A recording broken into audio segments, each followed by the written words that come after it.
नमस्कार, मैं ऋषभ। आप देख रहे हैं डेली समाचार। सचिन वांझे ने आखिर ऐसा किया क्यों?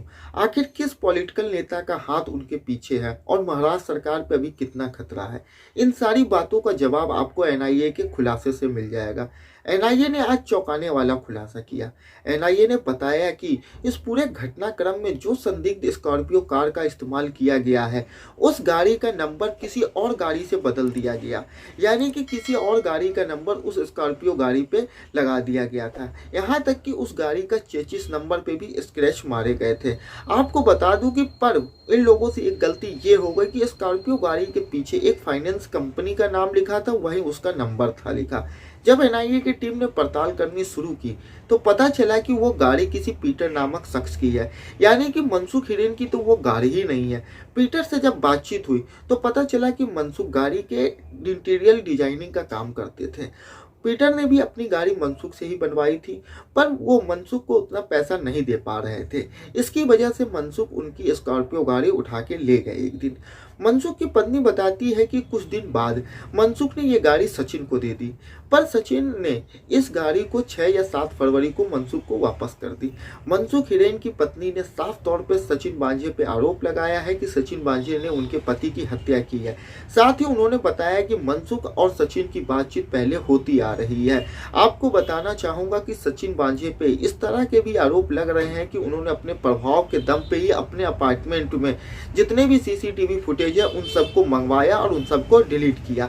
आपको बता दूं कि एनआईए की टीम इसकी भी जांच कर रही है कि संदिग्ध व्यक्ति जो पीपीई किट पहने हुए था और इनोवा गाड़ी से जो फरार हुआ था, क्या वो कहीं सचिन वांझे ही तो नहीं है। तो सचिन वांझे को भी पीपीई किट पहना के चला के देखा जाएगा कि उसकी चाल में और उस संदिग्ध व्यक्ति की चाल में किसी तरह का कोई फर्क है या सेम है, उससे कि एनआईए की टीम को पता चल सके क्या सचिन वांझे ही वो पीपीई किट पहने शख्स थे। सचिन वांझे की कस्टडी 25 मार्च तक एनआईए के पास है। आपको बता दूं कि लगातार विपक्ष इस पे हमलावर है, वहीं सरकार पूरे डैमेज कंट्रोल की कोशिश कर रही है। इस मामले पे विपक्ष लगातार इस मामले में अनिल देशमुख का इस्तीफा मांग रहा है, जो कि महाराष्ट्र के गृह मंत्री है। आपको बता दूं कि ये मामला तब सुर्खियों में ज्यादा आया था और इसकी जांच में तब तेजी आई थी जब पूर्व मुख्यमंत्री और बीजेपी नेता देवेंद्र फडणवीस ने इस मामले को सदन में उठाया था और उन्होंने कहा था कि उनके पास ऐसी कॉल डिटेल्स है जिसमें पता चल रहा है कि मनसुख हिरेन और सचिन वांझे की बातचीत हुई है। वहीं सचिन वांझे पे उन्होंने कई गंभीर आरोप लगाए थे। उन्होंने कहा था कि सचिन वांझे ही इस पूरे मामले को क्यों सबसे पहले देख रहे हैं, सचिन वांझे ही वो संदिग्ध कार के पास क्यों सबसे पहले पहुंच जाते हैं, वो धमकी वाला लेटर भी सचिन वांझे को ही क्यों मिलता है। उन्होंने उस समय ही मनसुख हिरेन की जान को खतरा बताया था, उसे पुलिस प्रोटेक्शन की बात की थी, पर उस समय महाराष्ट्र की सरकार ने इनकी बातों को नजरअंदाज कर दिया। उसका हाल ये हुआ कि मनसुख हिरेन की मौत हो गई। उनकी पत्नी लगातार हत्या की बात कर रही है, पर शुरुआत में पुलिस ने इस पूरे मामले को आत्महत्या कहा था, पर इसकी केस अब एनआईए आत्महत्या नहीं हत्या के मामले से जांच कर रही है।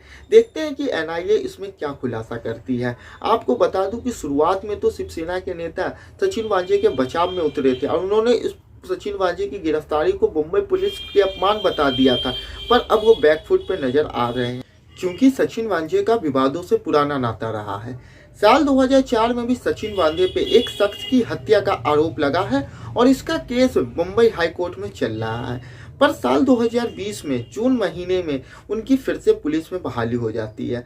पुलिस ने इसमें यह तर्क दिया कि कोरोना की वजह से पुलिस की कमी है, इसकी वजह से सचिन वांझे की पुलिस में बहाली की गई है। पर उनके बहाली के ठीक 4 दिन बाद ही उनकी पोस्टिंग मुंबई क्राइम ब्रांच के ऊपरी विभाग में हो जाती है, वो विभाग जहां मुंबई का हाई प्रोफाइल केस देखा जाता है। इसलिए पिछले 6 महीने में आपने मुंबई के जितने भी हाई प्रोफाइल केस देखे होंगे, या तो टीआरपी स्कैम, सुशांत केस, इन सारे केस में सचिन वांझे और उनकी टीम काम कर रही थी। सचिन वांझे पर इस समय मीडिया का भी काफी दबाव है, वहीं सरकार पे भी कई सारे दबाव है। उनके गृह मंत्री अनिल देशमुख का तो इस्तीफा मांगा ही जा रहा है, इसलिए सरकार लगातार इस पे अपने साथियों के साथ चर्चा कर रही है। कुछ दिनों पहले ही उद्धव ठाकरे ने एनसीपी के अध्यक्ष शरद पवार से मुलाकात की थी और उसके बाद उन्होंने अपने गठबंधन के साथियों के से मुलाकात की थी। उसके बाद अभी अनिल देशमुख के इस्तीफे की बात को नकारा है और उन्होंने कहा है कि इसमें किसी तरह की कोई गलती नहीं है सरकार की, तो इस इस्तीफा नहीं मांगा जाएगा। एनआईए भी जांच जांच कर रही है। तो इसमें वो देखना ये है कि आखिर किस नेता का नाम सामने आता है। वहीं मीडिया में ये बात भी आ रही है कि सचिन वांझे अपनी इमेज को सही करने के लिए इस तरह के काम कर सकते हैं। हालांकि सवाल ये उठता है कि अपनी इमेज को ठीक करने के लिए वो ये काम क्यों करेंगे। उनके पास तो पिछले और भी केस है जिसमें उनका नाम विवादों में रहा ही है। टीआरपी स्कैम में भी उनका नाम विवादों में रहा कि जिस तरह से उन्होंने अर्नब गोस्वामी को गिरफ्तार किया था वो कहीं ना कहीं विवादों में ही था। अर्नब गोस्वामी की गिरफ्तारी के बाद अर्नब गोस्वामी ने कहा था कि उनकी जान को खतरा है। शायद अब ऐसा लग रहा है कि सचिन वांझे से उनकी जान को सचमुच खतरा था। आपका इस पूरे मामले पे क्या कहना है? आप अपनी राय हमें कमेंट बॉक्स में जरूर बताएं। इस चैनल में पहली बार आए हैं तो इसे सब्सक्राइब करना ना भूलें, वीडियो को लाइक और शेयर करें। वीडियो देखने के लिए